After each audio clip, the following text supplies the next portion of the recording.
Teaching with the Smithsonian. Montgomery College videos are a collection of interviews with Montgomery College Smithsonian faculty fellows, sharing how they engage and empower students while exploring the complex challenges of the 21st century, such as climate change, social justice, and pandemics. Fellows offer concrete examples of how to work remotely with the Smithsonian, artifacts, and resources. The work is adaptable for high school and college audiences. Be sure to visit their linked resources. Hi, I'm Sara Ducey, and I serve as director of the Paul Peck Humanities Institute at Montgomery College. Montgomery College is a community college, and we're located in suburban Maryland. That really just means we're on the edge of Washington, D.C. We've been teaching with the Smithsonian Institution since 1998. We have a fellowship program that we allow faculty to participate in for a year-long cohort program. So they're working in a team, usually about 10 people, and they learn how to teach with museum objects, exhibits, online resources, and they learn directly from the curators and educators during the first part of that year. We've learned a lot, and we have a lot to share. So even though you're very unlikely to have a program where you have this glorious opportunity to have time away from your teaching, we have things to help you to get started right now in the courses you already teach. We'll have examples from various museums. We'll have examples of different types of interactions that students can engage in. And I think you're going to find that you'll just want to get started right away. Our fellowship program is a year-long program, and it's always theme-based, which is actually a really high-impact practice. That theme base means that we select something that we're going to do a really deep dive on, and that we bring in an interdisciplinary group of fellows, and they're each going to approach the topic or the set of topics from their own perspective, from their own discipline, from their own training, and for the needs of their classes. And this becomes a very rich environment for the others to learn. They all learn from each other.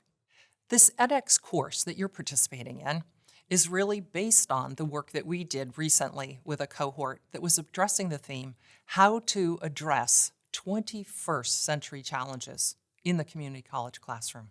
If you're wondering, what does that really mean? What are those challenges? Well, we picked 3 big ones. I think you're going to agree these are big ones. Social justice, pandemics, climate change. So we've brought together faculty from across disciplines each time to look at how can our students learn? How can they engage in questions that make them more critical around these big topics? These are big bites. These aren't nibbling around the edges. These are big topics. And our students become much more sophisticated and more critical thinkers through the kinds of activities that they're engaging in with our fellows' classes and in their classrooms. We are doing this work remotely. We have a lot of experience over the last 4 semesters. The pandemic was a great inspiration and pressed us into innovation, because for years we insisted that our fellows take their students to the Smithsonian museums themselves. Of course we would. We're right a metro ride away. But the pandemic made us rethink what are we doing and how are we doing it. And we were just so relieved to find that the Smithsonian was innovating just faster and ahead of us every step of the way, and we could just run after and catch all the different offerings that they had. They worked on expanding their websites. They worked on building new content for the Smithsonian Learning Lab, and they did a lot of online programs and training. So we really benefited, and I know that you will too, because the pandemic, for all of its trouble, actually pressed all of us to think differently and better, and to help our students to really think about how we all want to move forward into a future. One of the things we do each year for our fellows is to have them go through a training about how to teach with objects. I think it's pretty obvious that if our faculty are going to teach their students with objects, they first have to learn how to learn with objects. And we go through a variety of exercises. I'm going to show you the first object that we present to our fellows. And it's the most simple object that you might even imagine. And in fact, for some of you, this will no longer be available in your local grocery because you know it's not sustainable. But it's the most interesting object to examine. And if you notice, this has got all kinds of textures and size and shape and imprints on the bottom. This very simple object is a wonderful place to start with your students. Or perhaps you want to use the telephone. Nearly all of our students are going to have a telephone or something in their backpack or pocket or purse that they can use. And so we have taught our faculty how to just really start anywhere with any object, and they don't have to be identical. So in your classroom or in your Zoom classroom, you could simply say, find an object that's within easy reach. You have 30 seconds to dash around your room or pull open the drawer of your desk and pull out one object, and we're going to look at it very closely. And I want to say that looking very closely really is at the heart of our fellowship. It is that looking closely and taking time, and then after you think you've said everything about that object, about whether it has a shiny or a smooth or a soft or a sharp or a light or a dark edge, all of these kinds of things, that you say to the students, I want you to tell me 3 more things. And after that, 3 more. And keep going. And you can make it a contest. If people have the identical object, and I'll gesture at this cup again, we've played a trick on our fellows where we actually obtain different companies' cups. And when we pass them out, it looks like everybody has the same thing. And then we have them work in teams, and we say, figure out who's going to come up with the longest list. And that competition really, it makes it go faster. You can do this with your students. Of course, everything we do with our fellows is what we can do with our students. And so the competition goes, and then they report out, and it's like, just tell us 5 things you saw. And the next group, 5 more things, and 5 more things. And then you'll just see everybody going, yeah, oh my gosh, of course that's true, but I didn't think to say it. Someone might say, it's so smooth inside, and everybody's like, really? Oh my gosh, it is. And the ideas about what you can do with this. Lampshades and art, and pretty much to a person who's my age, which I won't say, we have an experience from being at events where we were so bored, we actually ate the thing into little bits, and our parents told us we were not wise. So objects are a really great place to start, and there are going to be lessons that can be applied across the board, and we'll talk more about that. So you might be wondering, how can I teach with objects from the Smithsonian when I live in fill in the blank, Nebraska, Washington State, or some other place, not even in the United States? So one of the easy answers is, if you have a computer, I hope you do, that you can access the online materials and the files that the Smithsonian has to do 3D printing. I'm going to hold up something that you might enjoy seeing. One of our professors has a 3D printer, and she printed this out, and it's a wonderful object to be used in a classroom. Even if you can't use it in a tangible classroom, you can use it in the digital classroom. And you can have the person, the teacher or a student, to demonstrate that they can feel the dimension and so forth. So I do want you to look online and see what the Smithsonian has in the way of 3D printing files. And then you can have those wherever you are. You'll learn a lot about the Smithsonian's Learning Lab. This amazing application is going to open up the Smithsonian to your students and, frankly, to your own family members. So don't just think of this as a teacher. Think of this as a parent, a friend. Share the Learning Lab with others. I find it to be remarkable. So there you are in another spot, not near the Smithsonian, but you want to bring the Smithsonian into your classroom. What we have done very successfully, and this works, honestly, you can use this as an icebreaker. You can use this to introduce new content. You can use this in any way you want. And strangely enough, it almost doesn't matter what's on the cards, because it is the process as you're using them that is so valuable. Now, what are these? They look like postcards, and we just printed them off the Learning Lab. Look at that one. This one has the metadata on the back. That metadata is really everything about this object. Now, let me pause and tell you something about the Learning Lab. Everything there is real. Everything is owned by or in the possession of the Smithsonian, and it has been vetted. It's a real thing. It's not fake news, and it has the information so that you students can read up and learn about them. So you can have these cards. You can print them out large on photographic paper and actually have a museum exhibit that students could tour. You can have them small and do them in little icebreaker groups. I love to do this in small groups, and we've had this as a wonderful activity in a variety of ways, just with faculty mixed with staff, and with students. All of these things work. And so maybe what you do, and we did this one year, we had a whole group of these and we handed out the deck of cards, 5 cards to a group. And we said, put them in sequence from the most innovative to the least.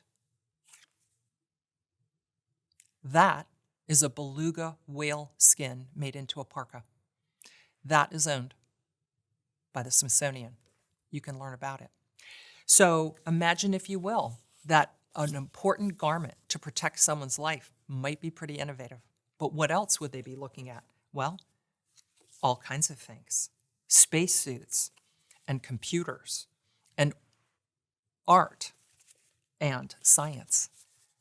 You get to pick which ones you print out, and you can figure out how they work. And I will tell you, in a nutrition class, which is actually the course that I teach, I can use any of these. I can use the ones from space and relate it to space, food in space, and so forth.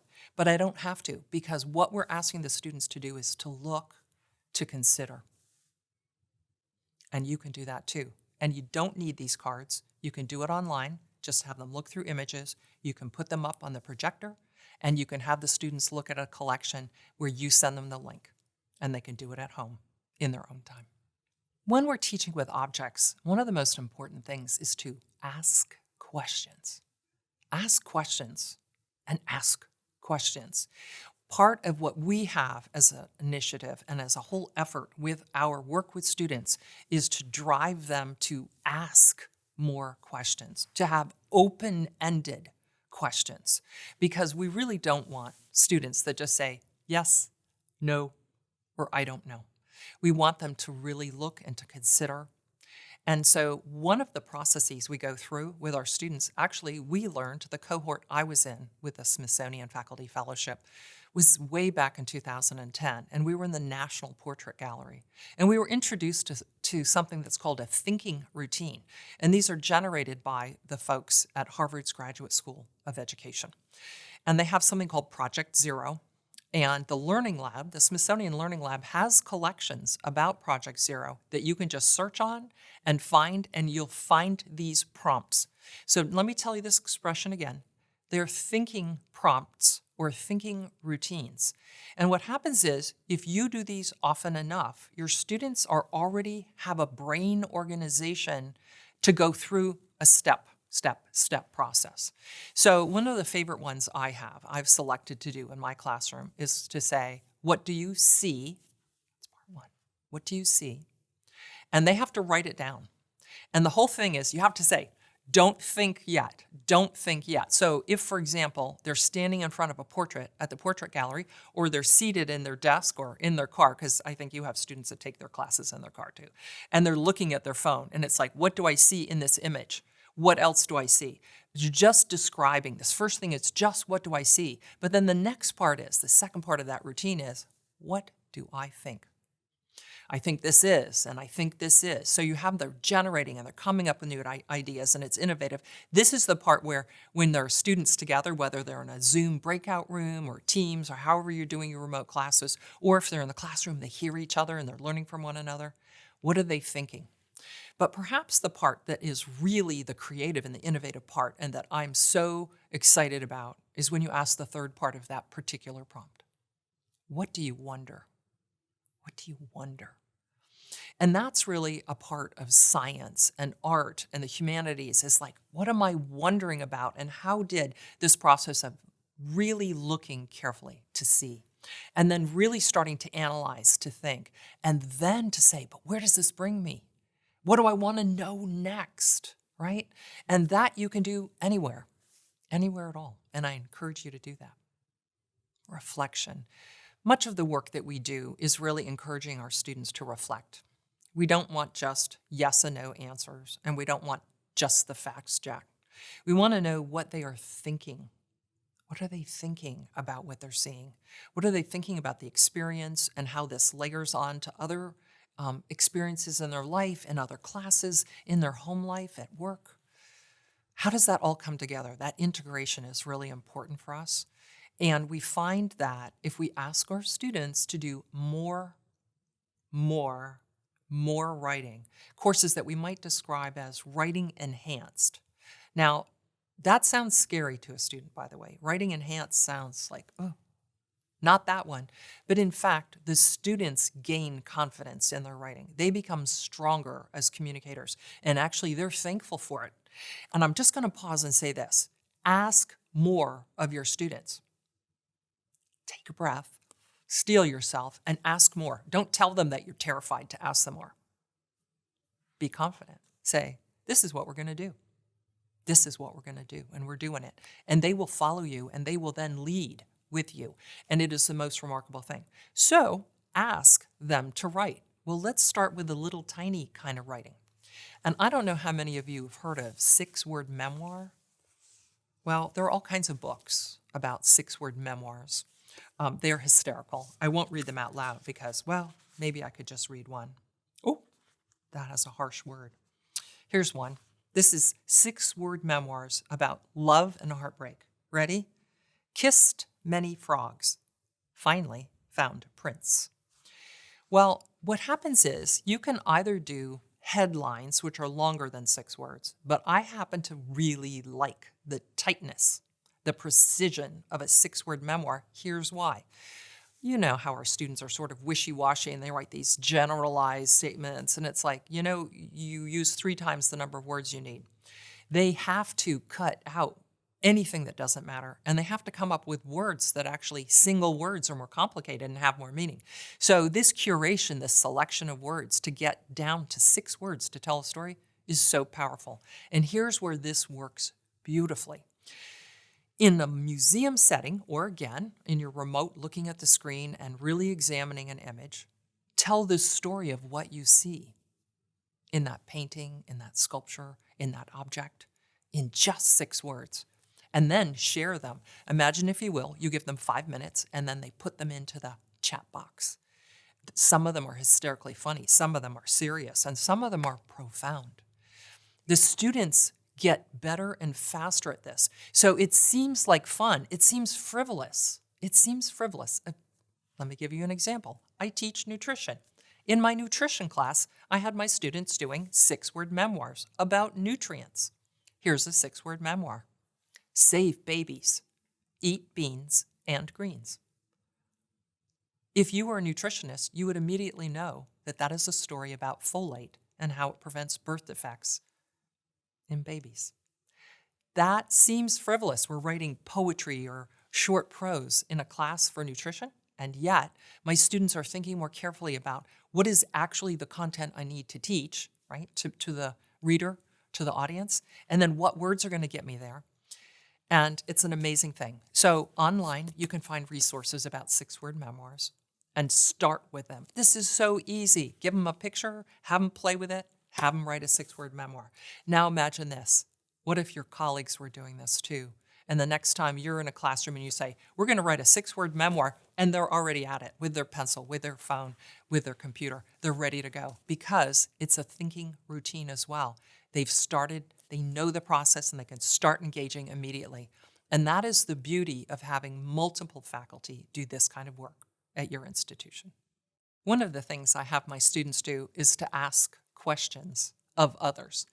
If the museums are open, right, when it's not a pandemic, then my students go to the museums and they go into exhibits and talk with others. Now, first of all, that's sort of scary. And so one of the things I've done, and you could do this with a paper write-on ID, I made them a button that says Montgomery College student.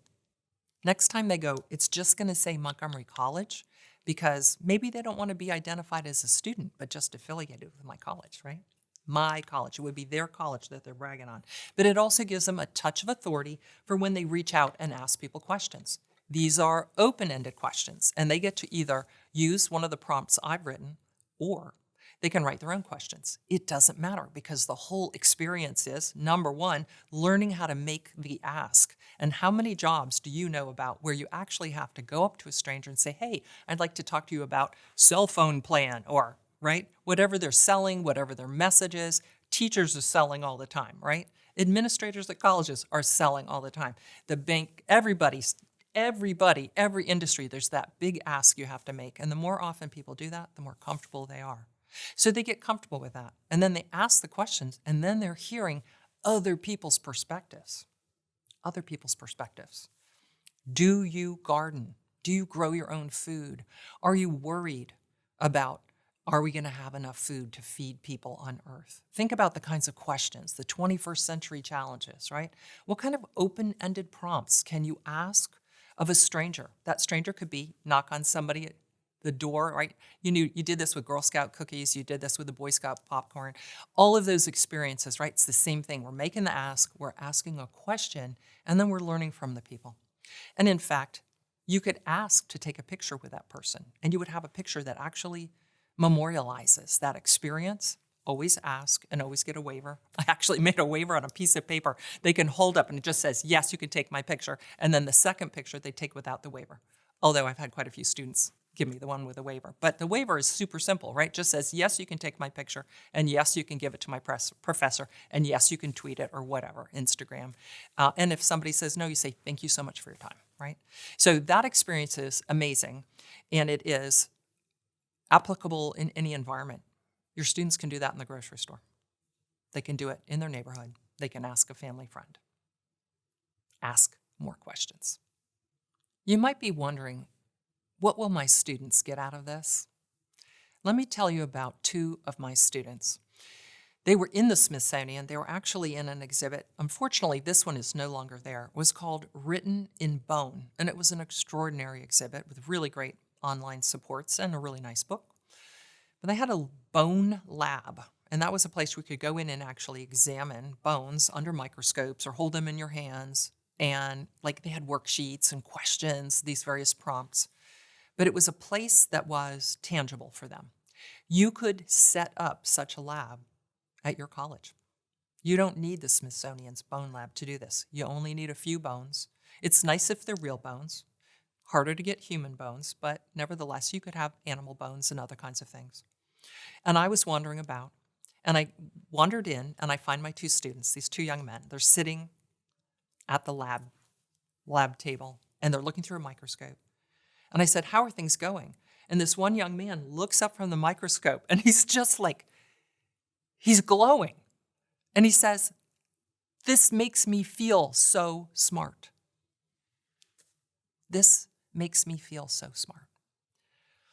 And I was like, oh my God, like that's what you want. That's what you want for your students, is that they have this almost electric, this experience of being engaged in asking questions. And it was because he felt like he could answer them based on what he was learning in that experience. And I would say having laboratories at your college that aren't the programmed ones. You all know these beautiful ones that we have to do in chemistry and biology and so forth. But you can set up laboratories that are a freestanding experience for students, and different faculty take turns, sitting the exhibit and helping people to do it. It doesn't take much space. It just takes kind of the will to be putting something out there and just trying it. And I would really encourage you to try that. What do our students get? They get confidence. They get confidence in museums. For those of you who aren't near the Smithsonian museums, take them to the museums that are near you. Now, the Smithsonian has affiliate museums, and those are terrific, but you don't have to go to a Smithsonian affiliate. You can go to any museum. Is there a historical society that has a little house or a cabin? Is there a farm, right? All the places, and I like to say the field trip, all the places that you can go on a field trip to, these are places where your students can learn place-based learning, object-based learning. What does it feel like to walk across the creaking boards of an old cabin where somebody in your county lived there 150 years ago, and those boards are still there, and when you walk on them, they're still creaking? Those kinds of experiences are very rich for your students. And if your students are like ours, they're pretty busy working. Their families spend a lot of time working. And so the kids didn't have a lot of rich experiences, weekends at the museums and driving around and all that kind of stuff. It was really a lot of let's work, let's pay the bills, let's be safe. And so for some of our students, going to the museums, this might be their first experience. Start them out small. You can do a small exhibit. You can do online training first. And let's talk about that. Let's talk about how you would orient students to coming to a museum.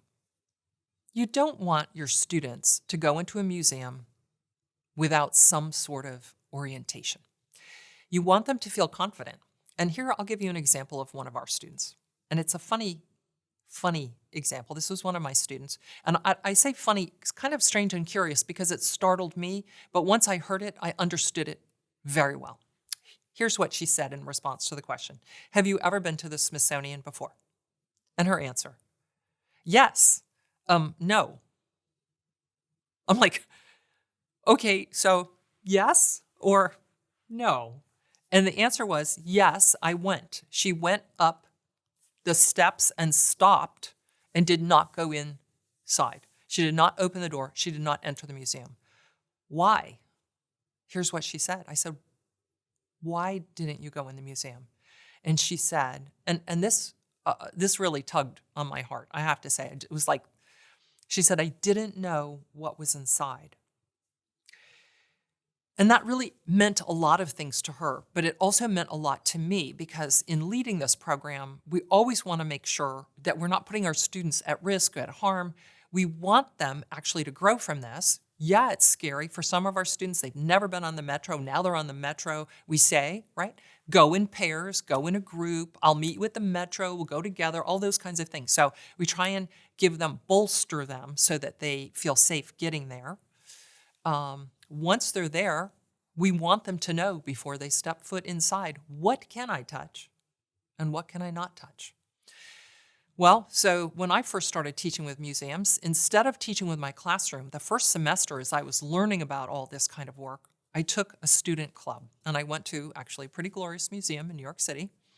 And I had a student whose, the stretch of his arm is just a little bit longer than mine. And we're standing in the exhibit of contemporary art.